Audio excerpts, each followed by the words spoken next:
couple of weeks ago, I traveled to my hometown of San Diego, more on that in a minute, and I sat down with someone with an interesting job title, Futurist. That's someone who is tasked with helping leaders adapt to new technology and ways of working. Here's my conversation with Melanie Subin, head of Future Today Strategy Group. Here's a question I get a lot. I'm fearful of the future. Should I be? My favorite answer to that is that the future doesn't exist yet, so there's nothing to be afraid of. A lot of the work that we do in strategic foresight is helping companies and organizations or people, the leaders of those organizations, to create the future that they want. So I think there's a lot of fear about the future right now, but the good news is we can still make it whatever we want to make it. People say to me, I'm afraid of artificial intelligence. It's going to take my job. It's going to do things for my life that will maybe simplify it, but take the human component out. They're afraid of both things. How would you address those two fears? Artificial intelligence got the worst marketing campaign. I think if we had called it something other than artificial intelligence, we might feel a lot differently about it. The title artificial intelligence makes it feel like it's replacing humans. In reality, it's just using all that big data that we were collecting for the last 10 or 20 years. So I think that it is going to change jobs. It's going to replace tasks. It's going to change the nature of work.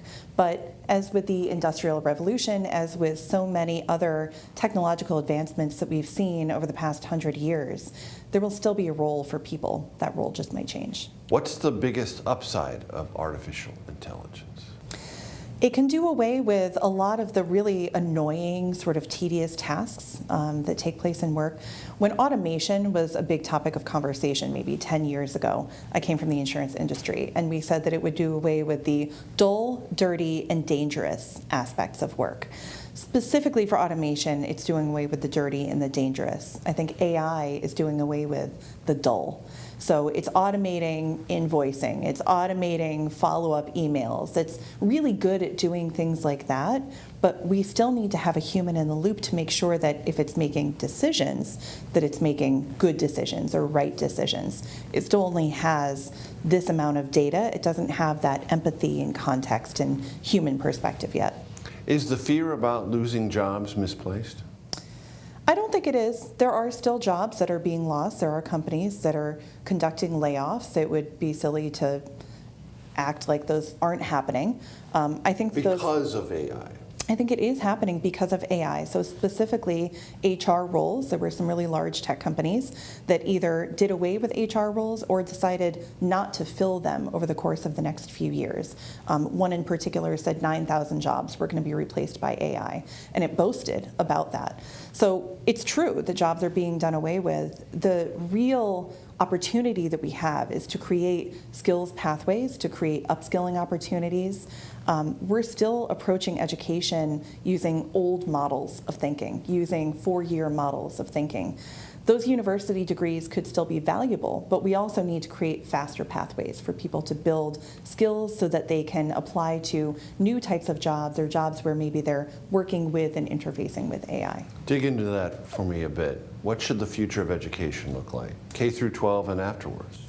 This is a really topic close to my heart. Education has to be applicable to where we're going, not where we're coming from. So right now, a lot of the topics that are being taught are still focused on where we've come from. History is still important, math foundations are still important, but for example, coding or even artificial intelligence, the schools that are teaching them are most often still teaching based on maybe the original iteration of ChatGPT that came out. Education needs to be focused on where we're going, what skills will be necessary. And in order to do that, educators have to think about how industries are going to evolve, how public policy will need to evolve, how society will need to evolve in order to prepare those students for the world that they're going to step into, not the world that existed 10 years ago. What would you tell someone, or what would you advise someone who takes this approach to artificial intelligence? I don't want to see it. I don't want to touch it. That approach is so common for AI and every other big, scary topic. I was sitting with a group of leaders the other day. We were talking about big macroeconomic forces that would impact their company, and they said, well, we really don't know what's going to happen over the next 4 years. So I think we should just sit tight and not make any big decisions for the next 4 years and sort of wait and to see what happens. And uncertainty is not the time to freeze. Uncertainty is the time to make a plan. If we had a child who said they were not going to make any decisions for 4 years, we would encourage them to think about possible futures and where they want to go. Leaders are often really focused on the near term for good reason. They have to think about shareholder returns, they have to think about earnings, and it's a natural sort of space to be in to think only about the near term. When we do that, though, it leads us to a destination that maybe we weren't intending. It brings us somewhere, but not necessarily where we wanted to go. And so what I often encourage leaders to do is to set aside a finite period of time. Maybe you can't think about the future every single day, but can you take 1 day a month? Can you take 1 day a quarter to really think about where you want to go and then back into, okay, how are we going to deal with these external forces today to make sure that they don't derail us? Help me out with this. 10 years from now, what would you imagine or suggest that people are not doing and are not comfortable with now that they will be doing and be very comfortable with? AI decision making. So artificial intelligence right now is kind of in your face. You know most of the time when you're using it. You're going onto a chatbot, you're using something where it says this is powered by AI. But artificial intelligence, as it becomes more sophisticated, is also going to become more invisible. And so people will be using artificial intelligence. More subtle and more subtle, widely distributed. More ingrained in the applications that they're using, more ingrained in purchase decisions, more ingrained in decisions about where to live or the food that you buy for your family. Artificial intelligence can help learn patterns and habits and make really personalized recommendations.